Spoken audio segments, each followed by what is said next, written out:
So finding Jesus has been, I think, a remarkable experience for me, because growing up I had quite the array of different types of beliefs. And when I met Mike was a Catholic, and so when it was time for them to go to school, we tried the Catholic route again, and it didn't work out, and I knew of ECA, and let's all give it a shot.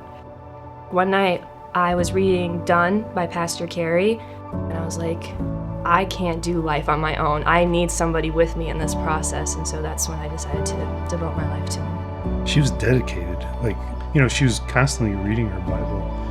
And in a way, I was like taken back by it.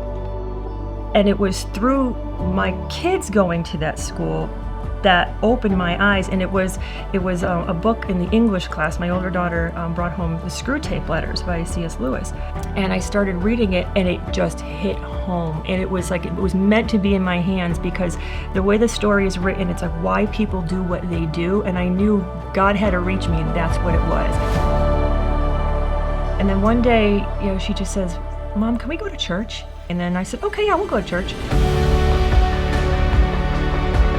It was a little strange at first, because you're not used to so many people being so kind and so open and welcoming.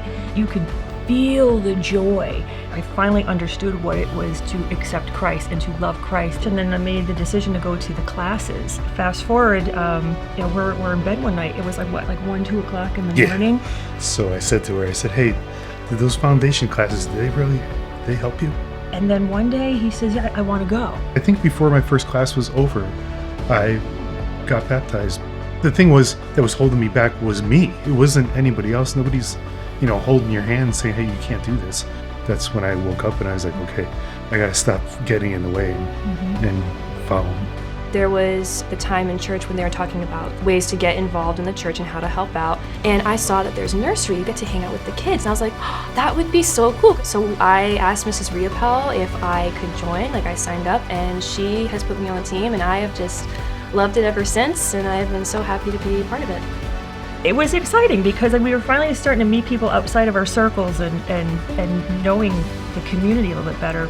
And then that's when Mike had been invited to do the greeting at the door. I said, oh, can we do it together? It's kind of rewarding when people are walking into the church and they're coming for the first time and they're like, hey, we're new to the church, and you have resources for them right there. There are a lot of other people who are on these teams, or part of the greeting, part of the nursery, that are so helpful, and they're so wonderful. So if you get invited to be on a team, I would jump in. Don't be afraid. Just take a leap of faith and get involved, and you might be surprised that you'll find the very thing that you didn't know you were looking for.